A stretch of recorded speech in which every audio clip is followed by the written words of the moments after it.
Hello students, I am introducing a new topic from the chapter scheduling.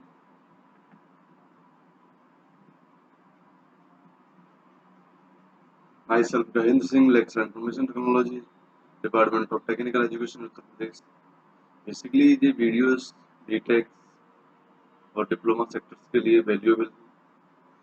आप अपने friends को ज़्यादा से ज़्यादा शेयर करें, लाइक करें और जो भी कमेंट्स हो मेरे कमेंट बॉक्स में आप ड्रॉप आउट करें अपने कमेंट। आप कमेंट्स को जरूर सॉल्व करके आपको इंट्रोड्यूस कराऊंगा।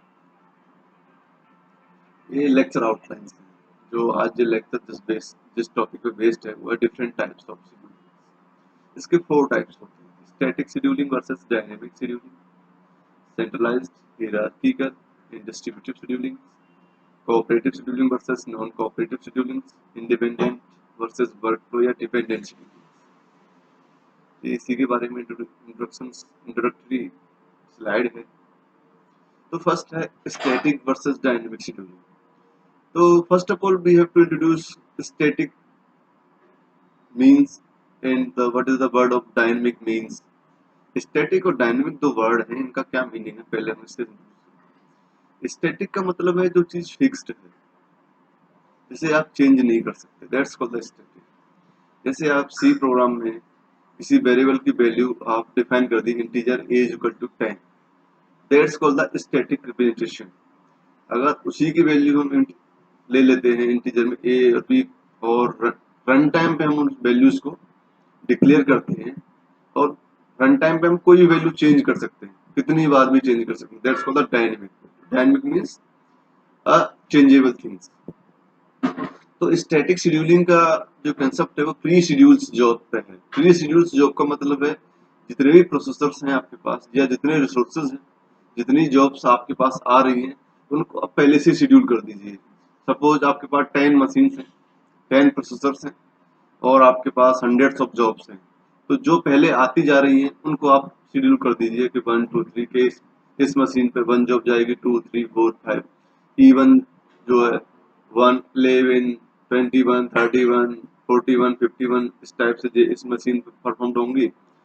2 12 22 32 ये इस मशीन पे 12 होंगे। इस तरह से हम एक सीक्वेंसिंग लगा के पूरा जितनी भी जॉब्स हैं उनको प्री शेड्यूल्स कर देते हैं। तो information regarding all resources as well as all the task, जितने भी रिसोर्सेज हैं और जितने भी टास्क हैं उनके बारे में हमें सबसे पहले इन्फॉर्मेशन मिलनी चाहिए। Is an application is assumed to be available by the time the application is scheduled. No job failure and resources are assumed available all the time.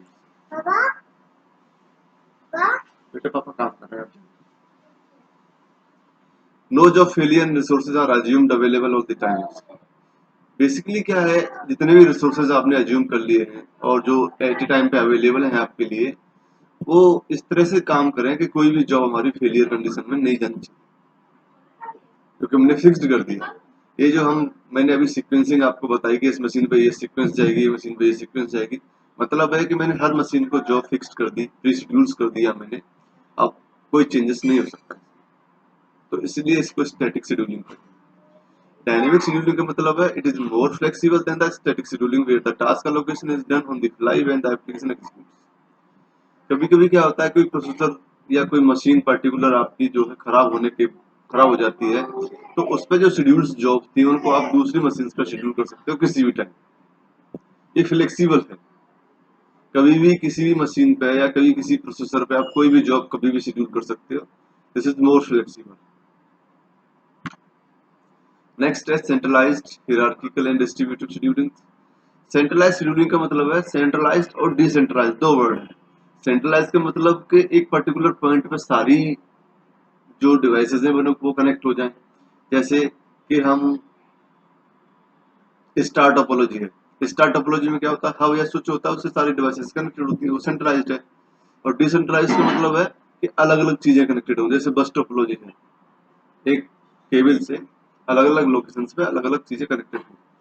तो सेंट्रलाइज्ड और decentralized scheduling differs in the control of resources and knowledge of the overall system.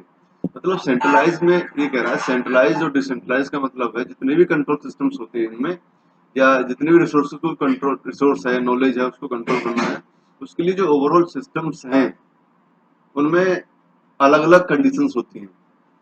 जैसे centralised में क्या है, एक fix point होगा, वहां से सारे रिसोर्सेज लेने होंगे आपको। डिसेंट्रलाइज में क्या है, आप कहीं से भी कोई चीज पिकअप कर सकते हो। हिरार्किकल शेड्यूलिंग में क्या है, allow one to cooperate, coordinate different schedulers at a certain level.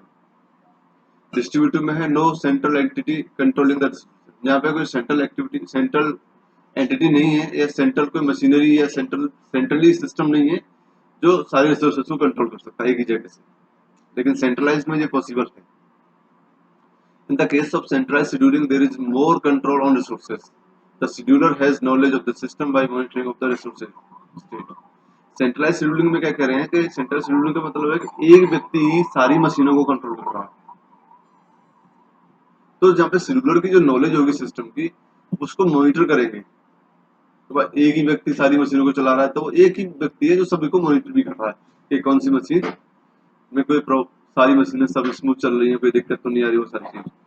और हायरार्किकल में क्या है, schedulers at the lowest level in the hierarchy have knowledge of the resources. Hierarchical का मतलब है ट्री बेस्ड स्ट्रक्चर जो होता है, इसमें जो लोएस्ट लेवल होता है हायरार्किकल का, have the knowledge of the resources, मतलब रिसोर्सेज की सारी नॉलेज जो होती है इसमें लोएस्ट लेवल पे होती है इसके शेड्यूलर के।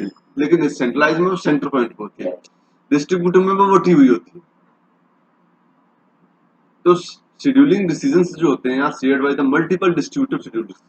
तो यहाँ पे जो डिसीजंस मेकर होता है शेड्यूलर्स का, जो जॉब किस, कौन सी जॉब किस पे शेड्यूल करनी है, वो अलग अलग बटी हुई है, क्योंकि ने हमने हर एम्प्लॉय को एक एक टास्क दे रखा है, तो वो उस हिसाब से शेड्यूल करेगा, डिस्ट्रीब्यूट कर रखा है हमने सारी जॉब्स को। एडवांटेज क्या है सेंट्रलाइज शेड्यूलिंग का, इजी ऑफ इम्प्लीमेंटेशन, इजी कर सकते हैं आपको, efficiency and more control and monitoring on the resources. इसमें एक तो ये इम्प्लीमेंटेशन आसानी से कर सकते हैं आप, रिसोर्सेज की मॉनिटरिंग करनी है, उन्हें कंट्रोल करना है, वो भी आप इफिशिएंटली कर सकते हैं। डिसएडवांटेज इसका क्या है, lack of scalability, fault tolerance and efficient performance. Disadvantage में क्या है कि अगर यहाँ पे कोई मशीन आपकी या आपका सेंटर पॉइंट खराब हो जाता है, तो जो परफॉर्मेंस इफिशिएंसी है वो आपकी कम हो जाएगी। फॉल्ट टॉलरेंस का मतलब कि बार बार आपकी मशीन जो है वो रीस्टार्ट हो रही है या कोई प्रॉब्लम्स क्रिएट कर रही है, वो सारी चीजें। स्केलेबिलिटी का मतलब है कि एक ही व्यक्ति है, हो सकता है कि स्केल करने में कि कौन सी कितनी जॉब किस पे हुई, किसी, क्योंकि बीच में अगर कोई मशीन खराब हो जाती है तो उस केस में स्केलेबिलिटी की प्रॉब्लम्स आपको फेस करनी पड़ सकती है। हायरार्किकल का डिसएडवांटेज है lack of scalability and fault tolerance, जैसे कि सेंट्रलाइज में भी यही है। It is scaler better and more fault tolerance than centralize. इसमें फॉल्ट टॉलरेंस की जो एक्टिविटी होती है वो सेंट्रलाइज शेड्यूलर की कंपेटिबिलिटी ज्यादा होती है, और डिस्ट्रीब्यूटेड शेड्यूलिंग जो होता है ये लेस एफिशिएंट है सेंट्रलाइज शेड्यूलर्स के। कोऑपरेटिव और नॉन कोऑपरेटिव, कोऑपरेटिव और नॉन कोऑपरेटिव वर्ड से पता चल रहा है कि क्या चीज होगी। कह रहा है if a decentralized scheduling algorithm is adopted, the next issue that can be considered is whether the nodes involved in job scheduling are working cooperatively और इंडिपेंडेंटली, यानी नॉन कोऑपरेटिव। मतलब इसमें क्या है कि हमने एक डिसेंट्रलाइज्ड शेड्यूलिंग एल्गोरिथम से अडॉप्ट किया, जो हमें सेंटर पे नहीं जाना है, हमें कॉपरेशन करना है।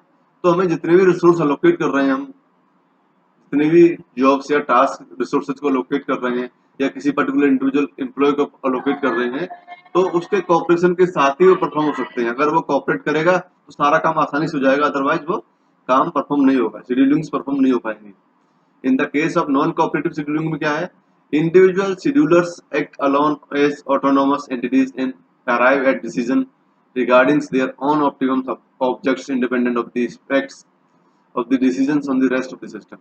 इसमें क्या है, इंडिविजुअल शेड्यूलर्स ले लिया हमने नॉन कोऑपरेटिव शेड्यूलिंग में, वो क्या करेगा कि हर एक व्यक्ति हर एक जॉब को हर एक मशीन पर इफिशिएंटली शेड्यूल करता जाएगा और डिसीजन लेता जाएगा कि कौन सी जॉब किस मशीन पे करनी है। अगर किसी रिसोर्स का प्रोसेसर अच्छा है, रैम रैम अच्छी है, स्पीड अच्छी है, तो उस पर हम हाई लोड की जॉब को उस पर डाल सकते हैं। तो इस तरह से हम in the cooperative case, each scheduler has the responsibility to carry out on portion of the scheduling task, but all the schedulers are working towards a common system wide।